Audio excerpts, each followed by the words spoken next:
स्वागत है आपका अपने यूट्यूब चैनल यूपी बोर्ड ज्ञान सागर पर। तो आज हम क्लास 10 के लिए केमिस्ट्री पहली क्लास लेंगे, जो स्पेशल यूपी बोर्ड के लिए हम पढ़ा रहे हैं। आप जानते हैं कि यूपी बोर्ड के विद्यार्थियों के लिए हम केमिस्ट्री और बायोलॉजी, जो कि कक्षा 10 और कक्षा 12 आप जानते हैं, इसके लिए हम ले रहे हैं। अर्थात क्लास 12 और क्लास 10 की बायोलॉजी हम सीरियल से पढ़ा रहे हैं। तो आज हमारी ये पहली क्लास होगी यूपी बोर्ड के विद्यार्थियों के लिए स्पेशल। केमिस्ट्री देखिए, फर्स्ट क्लास है, रासायनिक अभिक्रियाएं एवं समीकरण। रासायनिक अभिक्रियाएं एवं समीकरण। तो यूपी बोर्ड के विद्यार्थी इन क्लासों से जुड़ना ना भूलें। आइए हम आगे बढ़ते हैं। ये देखिए, पहला चैप्टर है हमारा रासायनिक अभिक्रियाएं एवं समीकरण। ये क्लास 10 के लिए हम पहली क्लास ले रहे हैं केमिस्ट्री की। तो रासायनिक अभिक्रिया किसे कहते हैं? आप जानते हैं, रासायनिक अभिक्रिया एक ऐसी अभिक्रिया है जिसमें दो या दो से अधिक पदार्थ मिलके एक नया पदार्थ बनाते हैं। इसको ही हम क्या कहते हैं? रासायनिक अभिक्रिया या रासायनिक प्रक्रम कहते हैं। देखिए, वह अभिक्रिया जिसमें कोई पदार्थ मूल पदार्थ से सर्वथा भिन्न होकर एक नए प्रकार के उत्पाद में परिवर्तित हो जाता है, रासायनिक अभिक्रिया कहलाती है। रासायनिक अभिक्रिया कहलाती है। तो देखिए, इसमें दो पदार्थ हैं, हाइड्रोजन और ऑक्सीजन, मिलकर क्या बना? जल बना। हाइड्रोजन और ऑक्सीजन मिलकर जल बनाते हैं। तो हाइड्रोजन अलग है, ऑक्सीजन अलग है, और ये जल बन रहा है। तो जल एक अलग चीज है, ये दोनों गैस है और जल लिक्विड है। तो इसीलिए यहाँ पे लिखा हुआ है, पदार्थ अपने मूल पदार्थ से सर्वथा भिन्न होकर एक नए प्रकार के उत्पाद में परिवर्तित हो जाता है। इसी को क्या कहते हैं? रासायनिक अभिक्रिया कहते हैं। हाइड्रोजन एक गैस है जो कि आप जानते हैं ये जलती है। हाइड्रोजन एक गैस है जो कि जलती है। इसका ऊष्मीमान सबसे अधिक होता है। इसका ऊष्मीमान सबसे अधिक होता है। और ये ऑक्सीजन, ऑक्सीजन एक प्रकार की गैस है जो जलने में सहायता करती है। तो ये खुद जलती है और ये जलने में सहायता करती है। तो इस तरीके से इन दोनों से मिलकर बना यौगिक क्या है? जल। और ये आग को बुझा देता है। तो इसलिए कहा गया है कि रासायनिक अभिक्रिया में जो उत्पाद बनता है ये इन दोनों से भिन्न होता है। यही लिखा हुआ है, पदार्थ अपने मूल पदार्थ से सर्वथा भिन्न होता है ना। तो यहाँ पे देखिए, वह अभिक्रिया जिसमें कोई पदार्थ अपने मूल पदार्थ से सर्वथा भिन्न होकर एक नए प्रकार के उत्पाद में परिवर्तित हो जाता है, इसे ही रासायनिक अभिक्रिया कहते हैं। इसे ही क्या कहते हैं? रासायनिक अभिक्रिया कहते हैं। तो यहाँ पे आप अच्छी तरीके से रासायनिक अभिक्रिया को समझ चुके हैं। अब यहाँ पे एक चीज और देखिए, यहाँ पे देखिए हाइड्रोजन और ऑक्सीजन। हाइड्रोजन और ऑक्सीजन लिखा हुआ है, लेकिन इन सभी को क्या होता है कि हम जान नहीं पाते हैं कि जल के कितने अणु यहाँ पे बने हैं। किसके? जल के कितने अणु बने हैं, और ऑक्सीजन और हाइड्रोजन के कितने अणुओं या परमाणुओं ने भाग लिया था जल के अणु को बनाने में। तो इसको हम क्या करते हैं? प्रतीकों के रूप में निरूपित करते हैं। हाइड्रोजन का प्रतीक H है और ऑक्सीजन का प्रतीक O है। इस तरीके से हाइड्रोजन और ऑक्सीजन ने मिलकर क्या बनाया? जल के अणु का निर्माण किया है। जल के एक अणु को H2O लिखते हैं। जल के एक अणु को क्या लिखते हैं? H2O लिखते हैं। तो यहाँ हाइड्रोजन के एक अणु को ऐसे लिखते हैं और ऑक्सीजन के एक अणु को ऐसे लिखते हैं, क्योंकि परमाणु कभी भी स्वतंत्र अवस्था में नहीं रह सकता है। हमेशा रासायनिक अभिक्रियाओं में अणु ही भाग लेते हैं। तो यहाँ पे हाइड्रोजन गैस का एक अणु है, ऑक्सीजन गैस का एक अणु है। हाइड्रोजन के ऐसे दो परमाणु मिलके हाइड्रोजन के एक अणु का निर्माण करते हैं। सेम ऐसे ही ऑक्सीजन गैस के दो परमाणु मिलकर ऑक्सीजन का एक अणु का निर्माण करता है। आप यहाँ पे देख रहे होंगे, यहाँ पे सिंगल एक डैश हमने लगाया, यहाँ पे डबल लगाया। दरअसल इसमें हाइड्रोजन के दोनों परमाणु, हाइड्रोजन ऐसे होता है, यहाँ पे हाइड्रोजन है, इसने अपना एक इलेक्ट्रॉन यहाँ रखा, इसने अपना एक इलेक्ट्रॉन यहाँ रखा। एक एक इलेक्ट्रॉन की साझेदारी करें तो एक डैश से दर्शाते हैं, याद रखिएगा। और ऑक्सीजन में क्या है कि इन दोनों ने यहाँ पे दो दो इलेक्ट्रॉन रखे। इस ऑक्सीजन ने भी दो रखे, इस ऑक्सीजन ने भी यहाँ पे दो इलेक्ट्रॉन बीच में रखे, इसलिए इसको डबल डैश से दर्शाया गया है। तो यहाँ पे आप देखिए, ऑक्सीजन के एक अणु में दो परमाणु हैं, हाइड्रोजन के एक अणु में दो परमाणु। इस तरीके से इसको दर्शाया गया है। लेकिन यहाँ पे देखिए, हाइड्रोजन के दो परमाणु हैं, इधर भी हाइड्रोजन के दो परमाणु हैं, लेकिन ऑक्सीजन यहाँ पे दो परमाणु है, जो कि ऑक्सीजन के यहाँ पे एक ही परमाणु है। तो यहाँ पे हम क्या करेंगे कि हाइड्रोजन को इस तरीके से ऐसे लगा देंगे, ठीक है।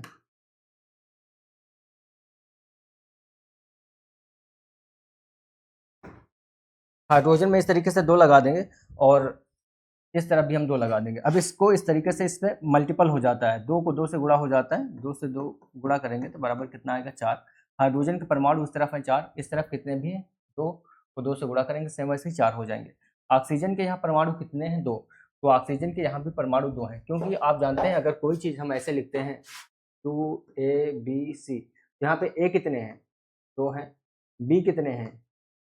बी भी 2 हैं। और सी कितने हैं? सी भी 2 हैं। अगर ये ऐसे लिखा होता C2, तो ये इस पोजीशन में ऐसे इसका मल्टीपल हो जाता है, तो सी अब 2 नहीं होते बल्कि सी अब कितने हो जाते हैं, सी 2 का 2 से गुणा होता है और ये यहाँ पे 4 हो जाते हैं, आप जानते हैं। तो हाइड्रोजन और ऑक्सीजन मिलकर जल बनाते हैं। तो इस तरीके से ये भी एक चीज़ देखिए यहाँ पे,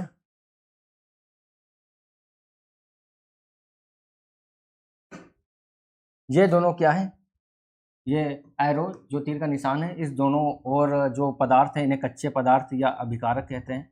इन्हें कच्चे पदार्थ या अभिकारक कहते हैं।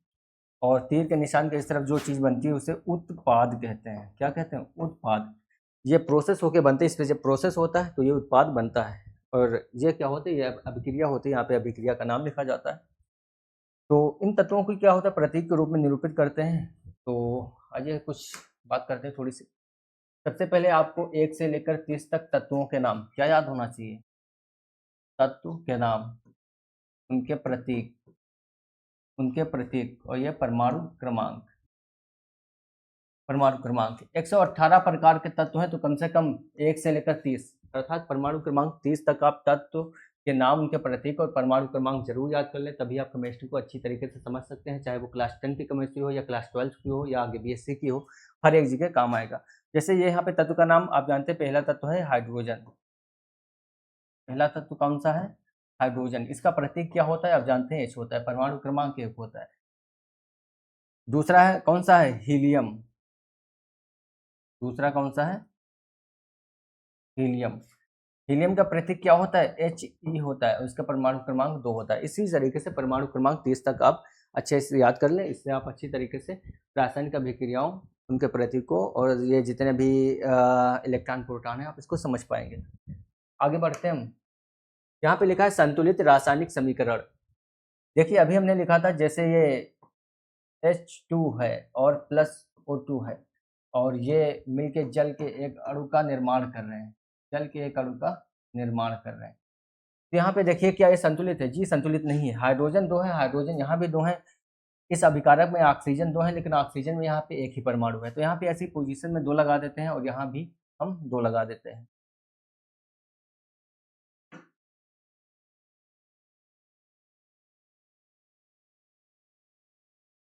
यहाँ पर 2 लगा दीजिए और यहाँ पर भी 2 लगा दीजिए। बस यही हुआ समीकरण को संतुलित करना। यहाँ पे इसका मल्टीपल हो जाएगा, हाइड्रोजन कितने हैं, तो 2 से 2 को मल्टीपल करेंगे 4, और यहाँ पर भी हाइड्रोजन कितने हैं, तो जी हाँ 4 हैं। यहाँ पे ऑक्सीजन कितने हैं, 2, और ये 2 हमने बताया था यहाँ तक काम करेगा, तो यहाँ ऑक्सीजन भी कितने हैं, 2 हैं। ऑक्सीजन भी कितने हैं, 2 हैं। तो देखिए ऐसी रासायनिक अभिक्रिया जिसमें अभिक्रिया से होने से पूर्व, अभिक्रिया से पूर्व एवं अभिक्रिया के पश्चात, अभिक्रिया के ये क्या है, ये पश्चात भी तत्वों के परमाणु की संख्या समान रहती है, उसे ही संतुलित रासायनिक समीकरण कहते हैं। मतलब इधर हाइड्रोजन जितने हैं तो हाइड्रोजन उतने अभिक्रिया के पश्चात भी होना चाहिए। इधर ऑक्सीजन जितने परमाणु अभिक्रिया से पहले इस तरफ अभिकारक में हैं, ऑक्सीजन के परमाणु अभिक्रिया के पश्चात उस तरफ भी उतने ही होने चाहिए। जब उत्पाद बन जाए, प्रोसेस होने के बाद जब उत्पाद बन जाए, तब भी जितने परमाणु उस तरफ है उतने ही परमाणु उस तरफ होने चाहिए। इसे द्रव्यमान संरक्षण का नियम कहते हैं। आप जानते भी होंगे, द्रव्यमान संरक्षण का नियम यह बताता है कि द्रव्यमान को हम नष्ट नहीं कर सकते, केवल उसका रूप परिवर्तित होता है।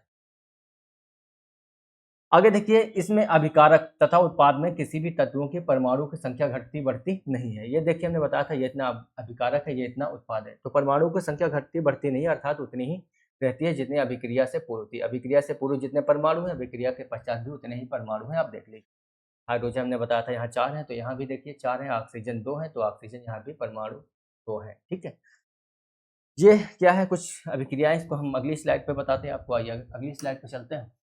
यहाँ पे लिखा है कुछ महत्वपूर्ण अभिक्रियाएं। कुछ महत्वपूर्ण अभिक्रियाएं ऐसी हैं जो यूपी बोर्ड में पूछी गई हैं।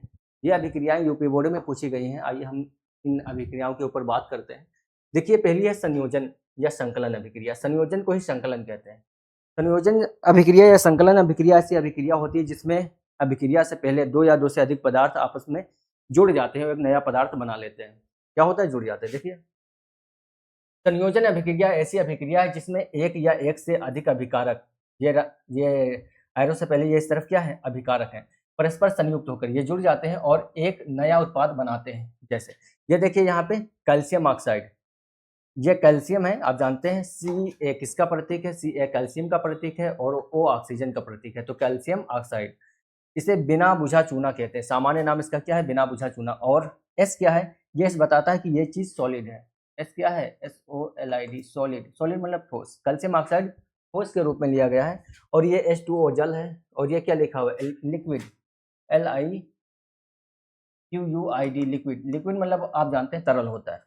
तो ये जल है। जब हम बिना बुझे चूने में जल डालते हैं तो क्या होता है? ये दोनों इसमें मिल जाते हैं, है ना। यही है हमारी कि जिसमें एक या एक से अधिक अभिकारक परस्पर संयुक्त हो जाते हैं, आपस में मिल जाते हैं। तो ये देखिए कैल्शियम ऑक्साइड में जल मिल जाता है और बन जाता है कैल्शियम हाइड्रोक्साइड। ये क्या है? Calcium OH hydra. ये बन जाता है कैल्शियम हाइड्रोक्साइड, जिसे बुझा चूना कहते हैं। क्या कहते हैं? बुझा चूना। ये रिएक्शन आपने घर में भी देखी होगी, जो चूना वगैरह होता है पुताई के लिए होता है, पहले प्रयोग किया जाता था ज़्यादा। अब तो खैर बहुत सारे पेंट्स वर्निश और पुट्टी वगैरह आए हैं, सब उसका यूज़ करते हैं। तो जब भी चूने में पानी डाला जाता था तो चूना उबलने लगता था। तो ये यही अभिक्रिया दिखाई गई। जैसे चूने में पानी डालोगे तो चूना उबलने लगेगा। तो इस तरीके से इस अभिक्रिया को ऊष्माक्षेपी भी अभिक्रिया कहते हैं। ये देखिए यहाँ पे ऊष्मा भी निकल रही है, ऊष्मा भी निकल रही है, लेकिन यहाँ पे कैल्शियम और ऑक्सीजन आपस में मिल गए हैं। तो इसीलिए इसे संयोजन या संकलन अभिक्रिया कहेंगे। क्या कहेंगे? संयोजन या संकलन अभिक्रिया कहेंगे, क्योंकि इसका मतलब ये है कि इसमें दो या दो से अधिक अभिकारक आपस में जुड़ जाते हैं और एक नया पदार्थ बनाते हैं। इधर देखिए क्या ये संतुलित है? तो जी हाँ, जहाँ पे कैल्शियम कितना है? एक है। यहाँ पे कैल्शियम कितना है? एक है। कैल्शियम कितना है? एक है। यहाँ पे देखिए हाइड्रोजन दो हैं और ऑक्सीजन भी एक ये, और एक ये ऑक्सीजन भी दो है। तो यहाँ पे ऑक्सीजन भी दो है। दरअसल ये कैल्शियम एक है। अब ब्रैकेट के अंदर हम जितने चीज़ ऐसे लिख देंगे तो वो ब्रैकेट के अंदर क्या होता है कि जितने चीज़ हम लिखेंगे वो दो नजर आएंगे। ये देखिए, जैसे अगर लिखा OH और यहाँ दो लिख दिया तो हाइड्रोजन ऑक्सीजन भी दो है, हाइड्रोजन भी दो है। अगर यहाँ चार लिखा होता, दो के बजाय यहाँ अगर लिखा होता चार, तो ऑक्सीजन भी चार होते, हाइड्रोजन भी चार होते। ये देखिए इस तरीके से ये हमारी अभिक्रिया जो है संयोजन संकलन अभिक्रिया संतुलित अभिक्रिया है, जिसमें कैल्शियम ऑक्साइड और जल मिलकर कैल्शियम हाइड्रोक्साइड बना रहे हैं। सामान्य नाम इसका बिना बुझा चूना है और इससे बुझा हुआ चूना कहते हैं। और जब भी चूने में जल मिलाते हैं तो ऊष्मा बाहर निकलने लगती है। ठीक है, इसीलिए यहाँ पे ऊष्मा दर्शाई गई है। नेक्स्ट क्वेश्चन पे आते हैं। देखिए और अभिक्रियाएं हैं। वियोजन अभिक्रिया। देखिए वियोजन का मतलब होता है टूटना। वियोजन का मतलब क्या होता है? टूटना या अपघटन, है ना।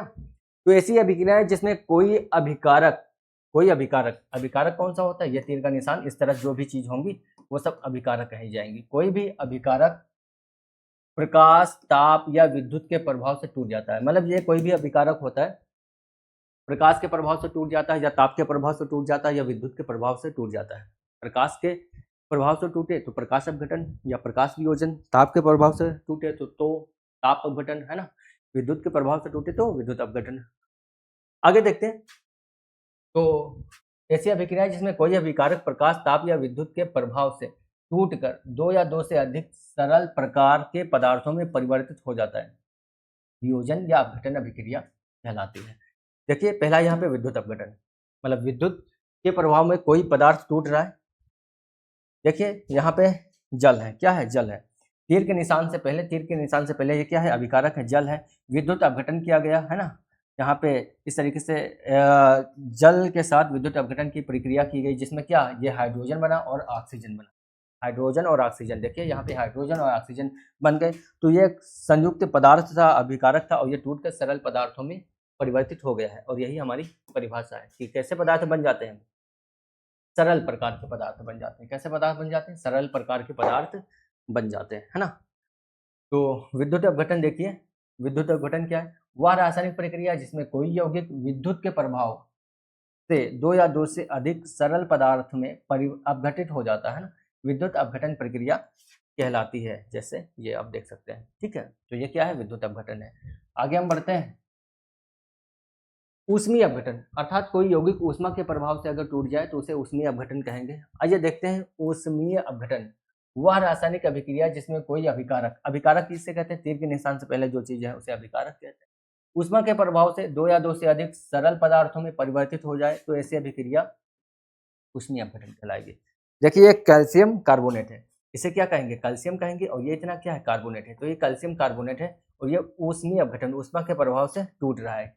तो किसमें बन रहा है? कैल्शियम ऑक्साइड और कार्बन डाइऑक्साइड। कैल्शियम ऑक्साइड, ये देखिए यहाँ पे कैल्शियम कितने हैं? कैल्शियम एक, यहाँ पे कैल्शियम एक रख दिया। और कार्बन कितना है, कार्बन 1, यहाँ पे देखिए कार्बन 1 है, और ऑक्सीजन 3 है, एक ऑक्सीजन इसके साथ, 2 ऑक्सीजन इसके साथ हो आगे। तो इस तरीके से ये भी एक संतुलित रासायनिक समीकरण है ना। कैल्शियम कार्बोनेट टूटा है किसमें, कैल्शियम ऑक्साइड और कार्बन डाइऑक्साइड में। ये क्या है, ये बताता है कि ये जो भी चीज था अभिकारक वो ठोस था, सॉलिड, और ये भी क्या है, सॉलिड, और ये एरो बताता है कि ये गैस ऊपर जा रही है, निकल रही है। इसे बोलते हैं कार्बन डाइऑक्साइड। सी को कहते हैं कार्बन, ये लिखा हुआ है कार्बन, और ऑक्सीजन को ऑक्साइड कहते हैं, लेकिन ये कितने हैं, 2 हैं, तो यहाँ 2 लिखा हुआ है। डाई, 2 को क्या कहेंगे, डाई।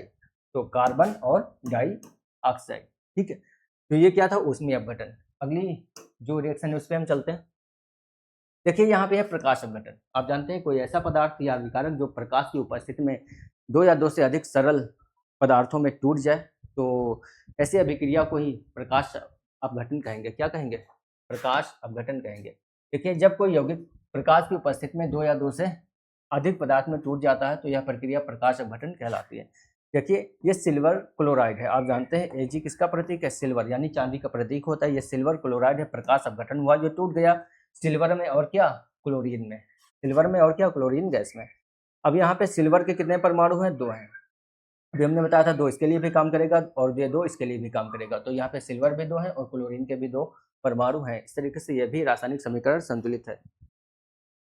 कुछ बहुत तेजी से हमने क्लास को लिया है, लेकिन उम्मीद है कि आप इस क्लास को समझ पाएंगे। तो इस क्लास को लाइक करिए,